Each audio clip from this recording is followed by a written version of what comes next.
నా పల్లెటూరు, ఇదే నా తల్లిగారు.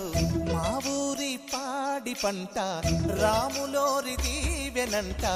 తల్లి గోదావరి నీళ్ళు కడిగ సీతమ్మ పాదాలు.